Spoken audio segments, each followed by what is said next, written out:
didn't matter who won the election. Kamala Harris, Donald Trump. The riots were always going to happen. Because when chaos erupts in Los Angeles, it's not spontaneous, it's scripted. You're watching the symptoms, but behind the smoke, behind the protests, behind the headlines, there's a design. And it's not just about politics, it's about control.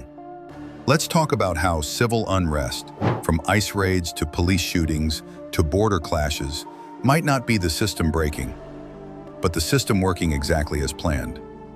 Because what if this chaos is just the first step? What if the end goal isn't peace, but order through fear? Let's rewind. In the weeks before the riots, the country was already cracking.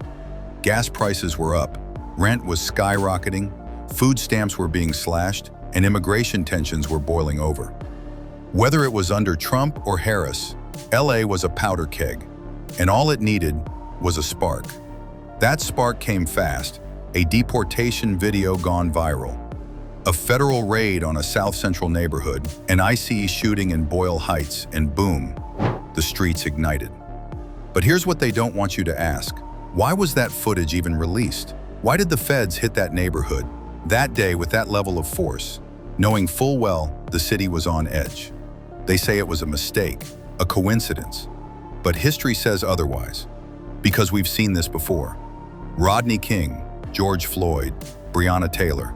Each case sparked outrage, rightfully so, but each case also followed a pattern. First, an incident, then a leak, then a delay in justice, just long enough to stoke the fire. And then the streets burn. And every time the response is the same. Troops in the streets, curfews, digital surveillance, emergency powers, new tech rolled out for your safety. Sound familiar? Because here's the conspiracy. The unrest isn't the problem, it's the solution. A crisis to justify a clampdown, a riot to fast-track control infrastructure. Now let's look at Los Angeles, the testing ground. Why LA? Because it's diverse, massive, and deeply divided. The perfect petri dish for engineered unrest. In the middle of it all, you've got tensions over sanctuary cities, ICE sweeps targeting Latin communities, gang crackdowns in Watts, Antifa protests in Echo Park, Proud Boys counter-protests in Pasadena, AI surveillance quietly rolled out in Compton and Van Nuys, and right now, neighborhoods are turning into micro-wars. But while the media frames it as left versus right, black versus brown, cops versus civilians, the real battle is top-down, not sideways. Because while we're divided, they're building smart cameras, drone patrols, military-style checkpoints, and coming soon, digital IDs and real-time tracking, under the guise of keeping you safe. But here's where it gets darker.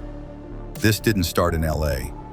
The Department of Homeland Security released internal memos months ago warning of extreme unrest expected in urban centers during the summer election window. They didn't say if, they said expected. They knew, and they let it happen. And now, it's spreading. Phoenix, Chicago, Houston, Atlanta. One by one, major cities are activating emergency protocols.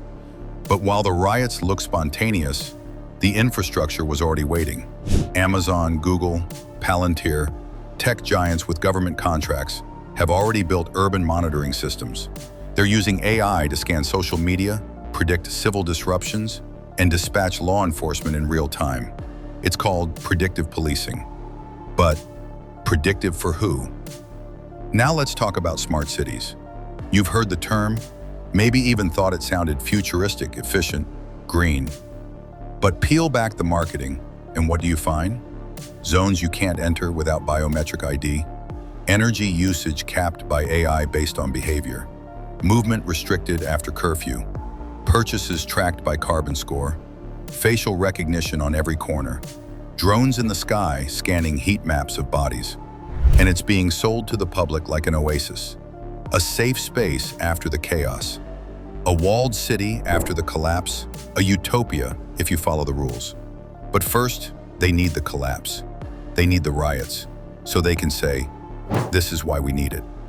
So when LA burns, they build something in its place. Not a better city, but a compliant one. And who funds it? The same international foundations that talk about sustainability and digital equity.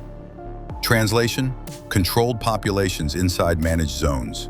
Your neighborhood becomes a node, your home becomes a device, and your life becomes a contract. Because inside a smart city, you don't live, you're processed. You tap, scan, and submit. And if you step out of line, your access vanishes, your bank freezes, your apartment locks, your profile gets flagged, and all of it justified by the riots. Let's go deeper. These aren't just race riots. They're not just about injustice. They're trial runs to see how fast the public complies, to see who resists, to see which systems hold and which break. And every time we take the bait, every time we fight each other instead of the system, they tighten the grip. So whether Kamala Harris won or Donald Trump got back in, it wouldn't have changed the outcome. Because the outcome was already written. The unrest was coming, the footage was ready, the script was in motion. Because the real war isn't between parties, it's between free will and total control. And LA is just the beginning, because when America fractures, they're waiting to offer the solution. A digital cage, wrapped in climate language, marketed as equality, enforced with drones and scanners and laws no one voted for. All triggered by spontaneous unrest that's anything but spontaneous. Did the riots erupt because of injustice? Or were they engineered? To usher in the next phase, are we watching democracy collapse, or is this controlled demolition? Is LA falling apart naturally, or being detonated? You be the judge. If this made you question everything, good. That's the first step. Subscribe for more content they don't want you to see. And if you're ready to dig deeper, sign up for the free underground newsletter. Link in bio. They keep the surface clean. We operate below it.